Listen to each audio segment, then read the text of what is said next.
ويدع الإنسان بالشر دعاءه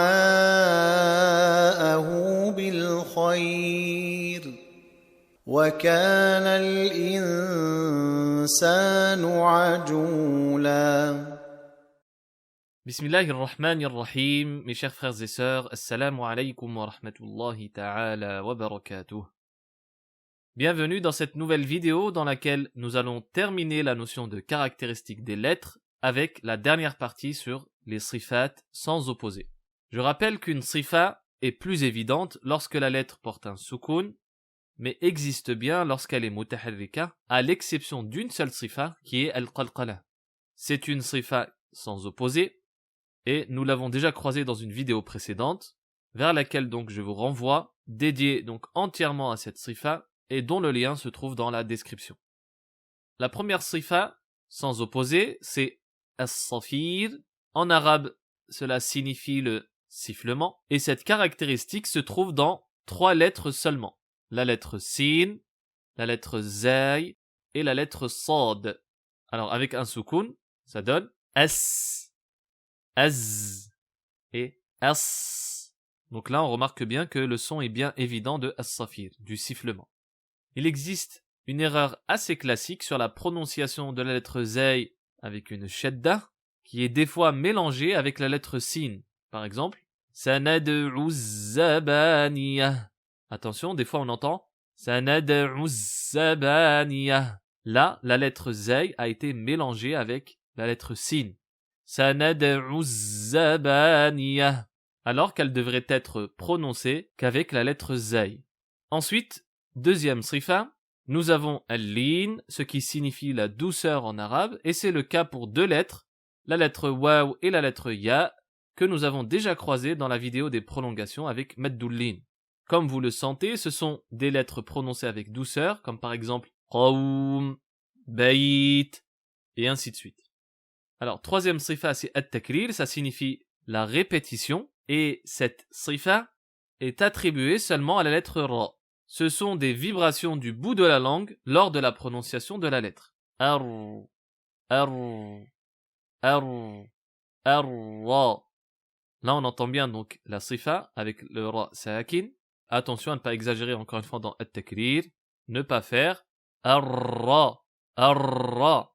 At-takrir doit être bien sûr diminué.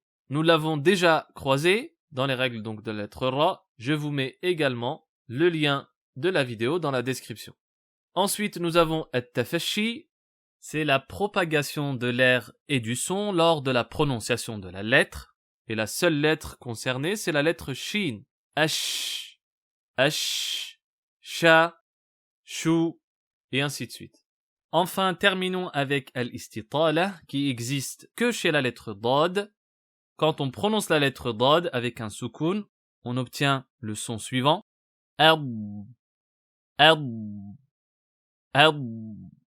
La langue monte se coller à la mâchoire supérieure et le son produit qui provient du blocage de l'air entre la langue et le palais correspond à ar-rakhawa que nous avons déjà croisé dans une vidéo précédente et cela fait avancer de quelques millimètres la langue, ce qu'on appelle justement al-istitala.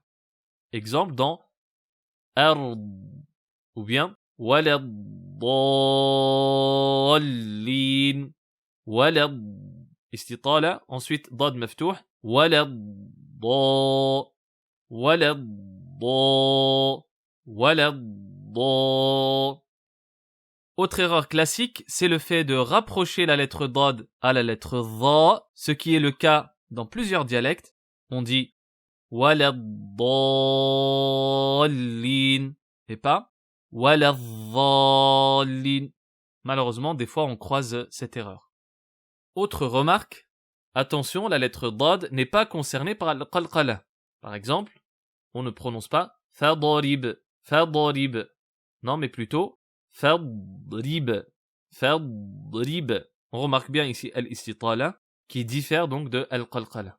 Je termine par une dernière remarque. La langue arabe est appelée également l'uratu dad, c'est-à-dire la langue de la lettre dad, car les savants disent que c'est la seule langue qui possède cette lettre, et d'ailleurs, elle fait partie des lettres les plus difficiles à prononcer, puisque pour des personnes non arabophones, ne trouvent pas donc de son équivalent. Voilà, cette dernière vidéo donc clôture la notion de caractéristiques des lettres. Je vous donne donc rendez-vous dans la prochaine. Inch'Allah ta'ala. Allah yabarik fikum wa yaftah alayna wa alaykum assalamu alaykum wa rahmatullahi ta'ala wa barakatuh.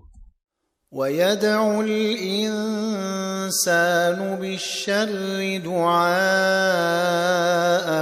بالخير وكان الإنسان عجولا